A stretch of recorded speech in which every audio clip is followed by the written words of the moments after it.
First of all, I'll give you a bit of history about our studio and I'll talk about our heritage. So, London Studios created the Getaway and TIFF, which was a football title on PlayStation 2.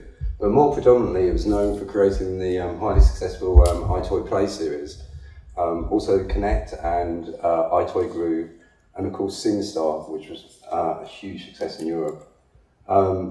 Later on, we went on to work on iPads and SingStar Dance. Essentially, we've got a lot of expertise and history behind vision-based gaming and family titles. That's really where our background comes from. But apart from just developing titles, we also developed the peripherals as well. That's quite unusual for a development studio. But for us, the peripherals are also part of the experience. So originally on iToy and PlayStation 2, that was developed at the London Studio, the SingStar mics, and also the PlayStation Eye.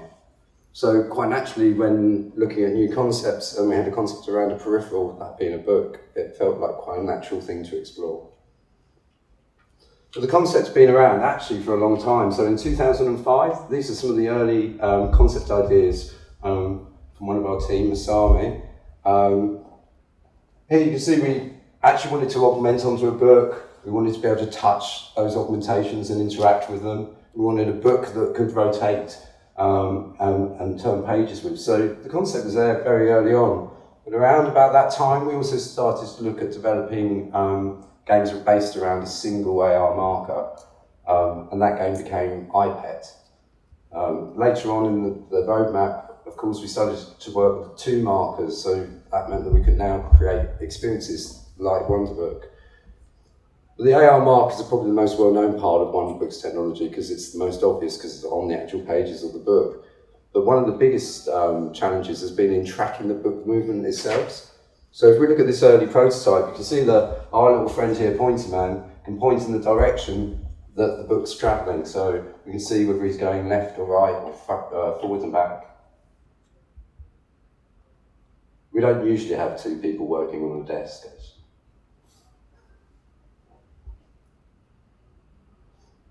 Then we started to look at what happens when you start to put assets on book graphics, and what happens when you start moving them around and the things that you can do. What sort of we had prototypes around this, and then we thought about trying to turn those more into mechanics.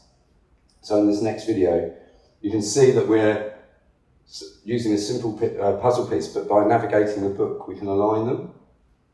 Just about do it.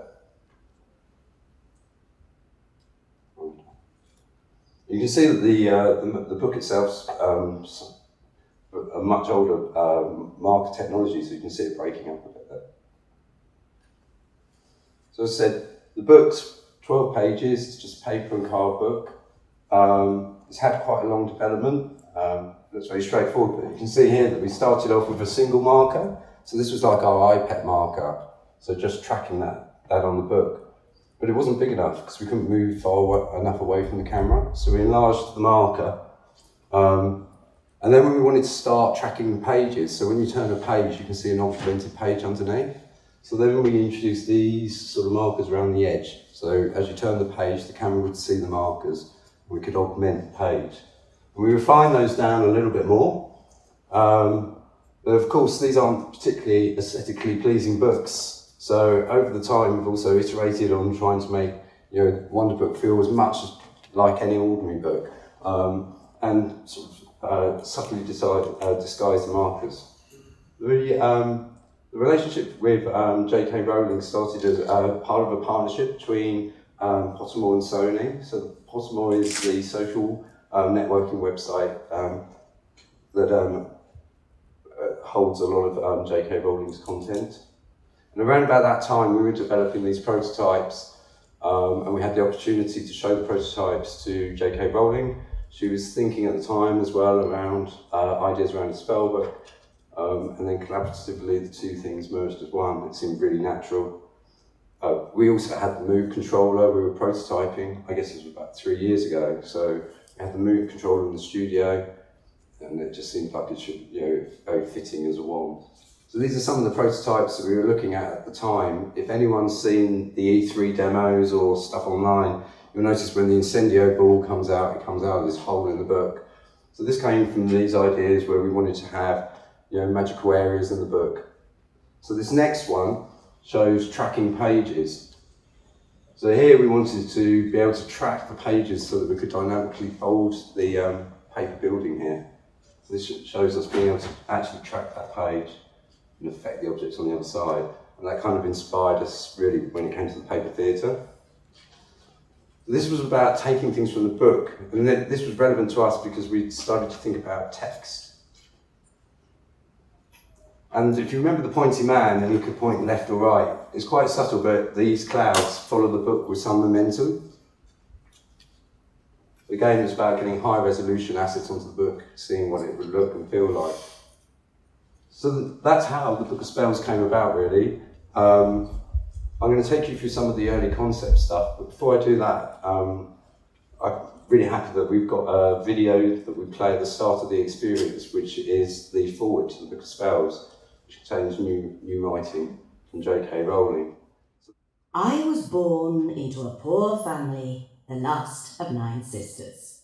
When I was a youngster, there was no basic spell book to give a beginner witch like myself the clear and simple instructions that would have made magic a much less mysterious process. I struggled to understand the complicated instructions in the old-fashioned textbooks I was given at school.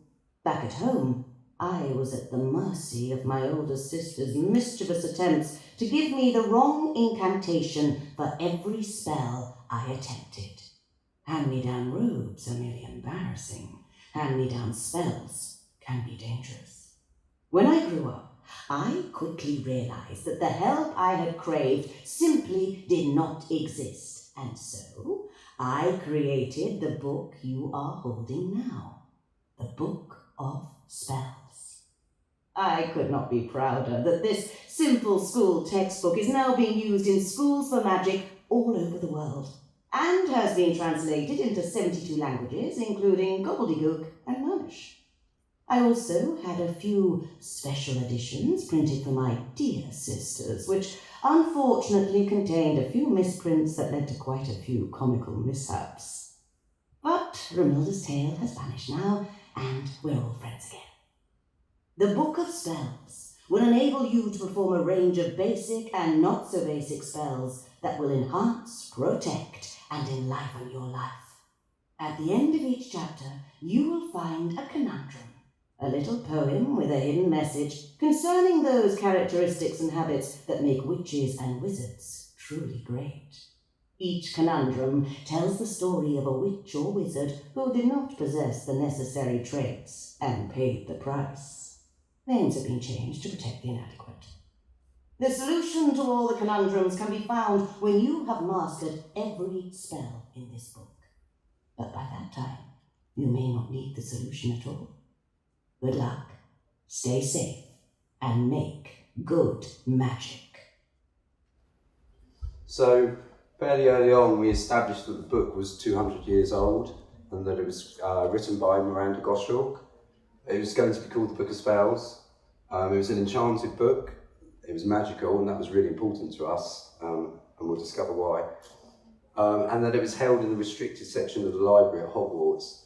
So this allowed us to make the experience really genuine for the player, so that they could feel like they're a real student. So at the start of the game, you receive a permissions note by Al, and therefore you can take the book out of the library.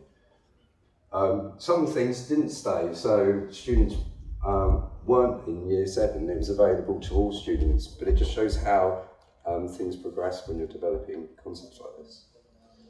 The other question was so how does a spell book behave, and how do you teach spells? So we established that we have sections where you discover spells, that you learn them, so you learn to cast them, and that you can practice those spells. And then later on, that you would go into a test.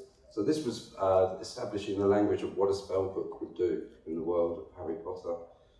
Also, we wanted a conundrum, so a poem or riddle that ran throughout the book, which Miranda nodded to earlier in the foreword. These are just some early concept size, looking at exploring text and how we might interact with text or have the magical text in the book. And this is our our classroom environment that's created by the book. You may have seen that in some of the E3 demos.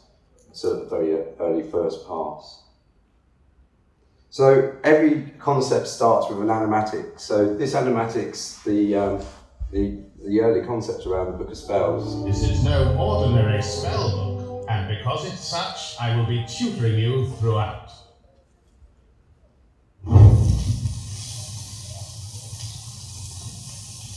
Reach into the blaze with your wand and remove the heart of the fire. Oh, very well done. You've discovered Incendio, a powerful elemental spell. That always leaves a terrible mess. Study these pages to learn more about this elemental incantation. Unlike a Muggle book, words and pictures can be grabbed and drawn out of the book by students using their wand. Thank you, Quill. Press down on the trigger to grab hold of the object you wish to draw out of the book. Ah, that's much easier to read. So some of those things are probably recognisable in the product. They still remain. So the Book on Fire, we had it in our E3 demo, and brushing things straight off of the book. But of course, once you've done a concept presentation, you need to actually create a prototype. So I've got a short piece of video that shows the early prototype from the Book of Spells. So here we started to explore actually being able to drag the text out of the book using code, which isn't actually as simple as it may seem. But being a textbook, it was always going to be an element of the experience. Right, let's find out about this spell. So here we started looking at ways we could interact with text. Well, we can't get very far with that flaming word blocking us. So some of the ideas still remain, like having words that combust or have particle effects, or even words that actually give you magical items in the text itself. And some things didn't go through, so being able to drag and move words around. The subtleties of wand gestures can be somewhat tricky to master. Here you will learn how to cast the Incendio spell and... So the gesture stuff stayed, and you'll have recognised that probably in any demonstration or video, and we'll show you that later. We wanted to make sure that casting from your wand felt as magical as possible, so you weren't using buttons. So we went for very one-to-one interactions using gestures. But at that time, we had our concept. A key word that became really important to us was authenticity. So we wanted the experience to be, obviously authentic to the world of Harry Potter, but we also wanted it to be authentic to the player as well, so that they were a student at Hogwarts. They were a student watching wizards. And as part of that, the book had to be authentic as well. So music and art were a key part of that. I'll take you through some of our development of the art style. So obviously we looked at books that were 200 years old. So that was established early on, if you remember that concept slide. We also looked at the way books were printed, the way they were coloured, how a lot were drawn by hand using ink. And we looked at sort of like obviously the blemishes and the markings on old books. But also we were thinking about how we wanted the pages to appear. So up in the top corner there's an early art asset that kind of shows the revealing of a magical page. And that concept's still in the product now.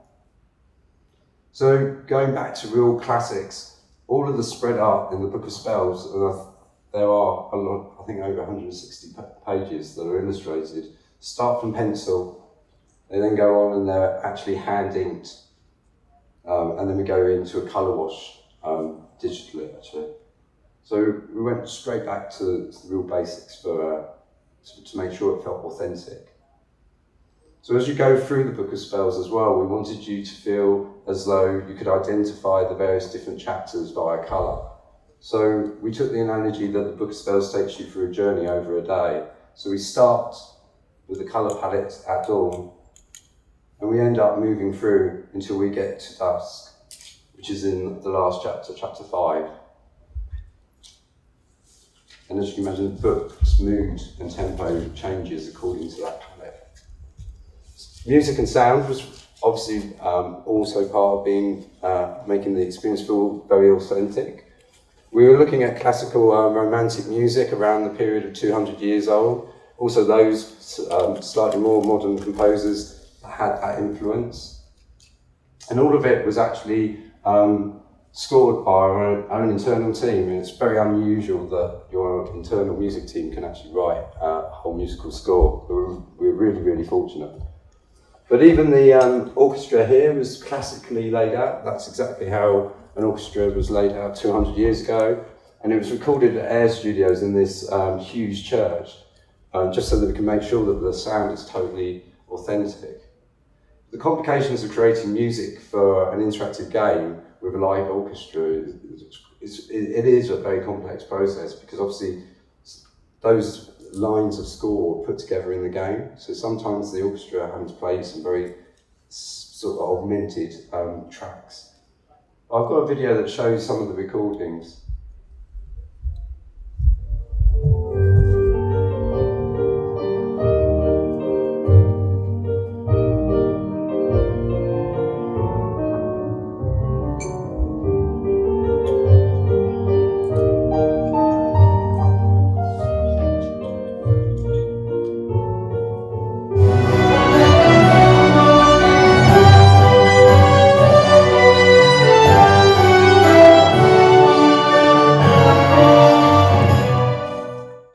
So also when you cast magic, we wanted to be authentic to the sound effects that are placed on the magic that we produce from the wand. So there were different ways of doing that. You can do that using music. A lot of films use music to portray the sound effects of magic. But we looked at real world elements, so looking at thunder, lightning, sounds of volcanoes, earth movements, and metal. So we wanted it to feel very natural, so it's natural magic. So the structure of the Book of Spells was pretty important, being a spell book. It's broken down into 5 chapters. There are 4 to 5 spells within each chapter, and when you get to the end of each chapter, you take part in a test. But also linked to that was actually the flow of teaching a spell. And I'll put this slide back in because this remained true throughout the projects. So I'll take you through what each part of that means. So discovery. So discovering a spell. The discover spreads were basically a spell description, and then maybe a fun anecdote or a whimsical story or some new interesting information about the spell. And then often there's student notes. So student notes are things that have been added to the book. So students have actually scribbled in the books. And these often have a hex or they're a little bit like trick or treats. So they often have an effect on the player. And there are surprises throughout the book. Obviously, paper theatres were used to tell stories about 200 years ago. And they were a major influence on, obviously, the way we wanted to tell our anecdotes, and they seem to fit very well with the kind of notion of paper in the book. So you'll find that a lot of our anecdotes are themed around that paper storytelling. And as I iterated, we worked for various different text prototypes. So this is a visual target that the game team are given, so the coders, the artists, and the special effects team. And working together, they try to work to these targets. So it shows how we wanted to pull text out of the book, have it swirl around, and then appear magically. Again, always connecting to the book. So the next section in learning the spells is obviously learn.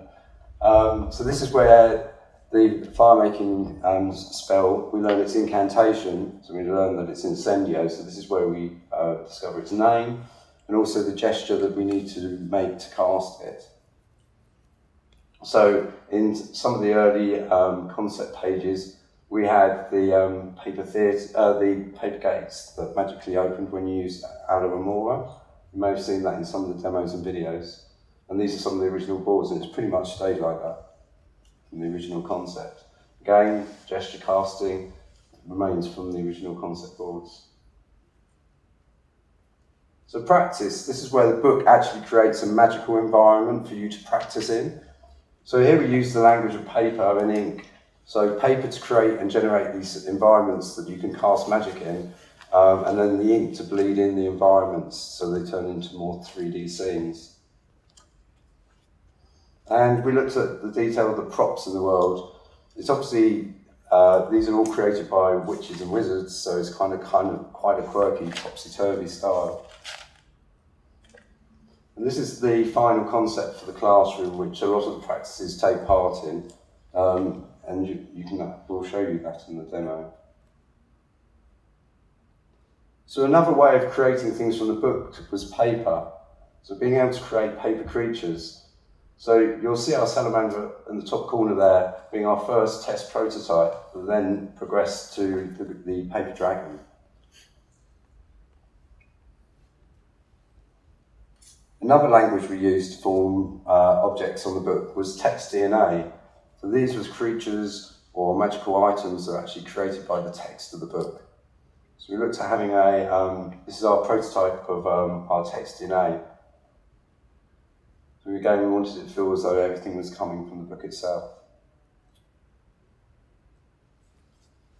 These are some of the characters that you'll meet in the Book of Spells, particularly the strange frog rabbit thing there, and the gnome, who's a particular favourite. He appears quite often. So here you can probably see the influence of a 200-year-old book on the covers.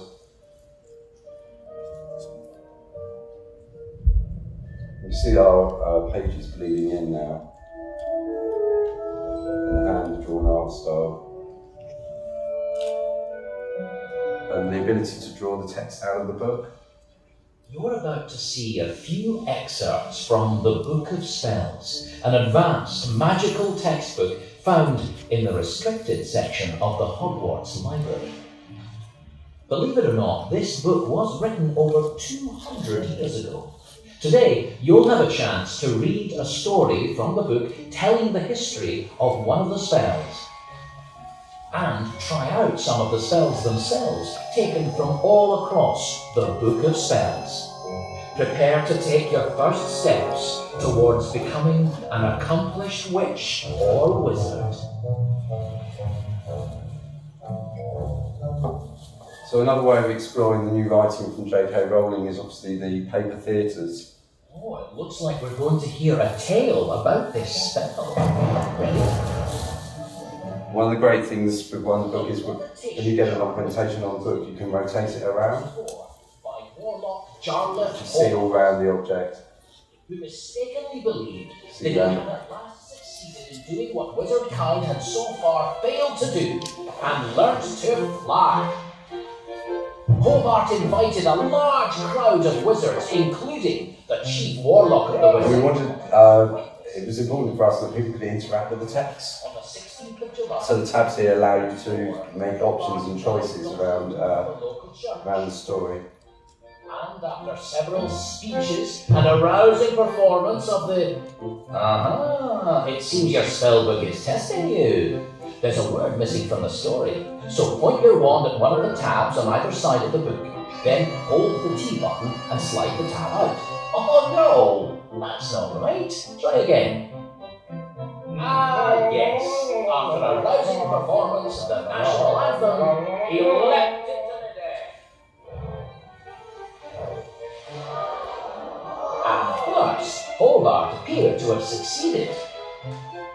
He hung in mid-air for nearly 3 minutes, until the crowd grew impatient to see him move somewhere. So we'll move on to the learn section now. You've done it! You can levitate it! You have a bright magical future ahead of you, I can tell. You can let go of the T button to drop it any time. Oh, you're doing so well! Now, try landing the jar safely back on the book. So this is just a first cast experience, so it's just to get you used to using the spell. So when you go further into the chapter and you get to use it in the test, it's going to be a lot more challenging. You need to keep squeezing the T button to keep levitating. On this spread, this is the engorgement charm, so this makes things bigger. this shows how we wanted to create these objects using text. Right, come on, engorge it some more.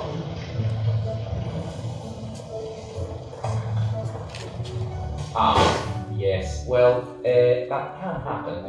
Anyway, you've proven your engorgement and shrinking. So, once we've discovered the spell and we've learned the gesture, we can go in and do a practice. So in this practice, this is Expelliarmus, which is a very well-known spell from the world of Harry Potter. So this means that I can actually get wizards and witches to drop their wands. Practice this spell So I can disarm them. by your book with opponents who will be doing their best to jinx and hex you. Focus on Expelliarmus for now. You won't be able to use your other dueling spells in this practice.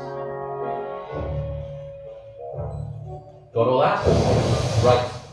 Here we're creating that world out of paper. We'll see the bleeding. One to the ready now. Prepare for combat. Stay focused and you'll do me proud. I know it. There's one.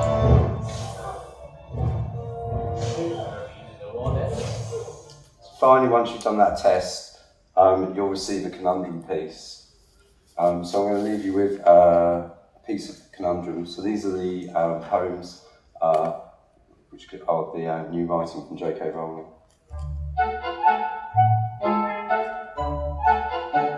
His letter came from Hogwarts, and oh, Douglas was so pleased.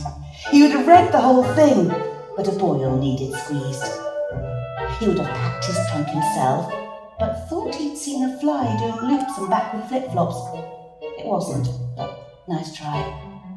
He liked the thought of lessons, yes, but Douglas didn't see why you had to pay attention and not try to jinx your knee. And tentacles were funny in a tickly kind of way. So why the teacher roared at him, he really couldn't say. It was, "Pay attention, Douglas," every single place he went. But Douglas didn't want to, and so letters home were sent.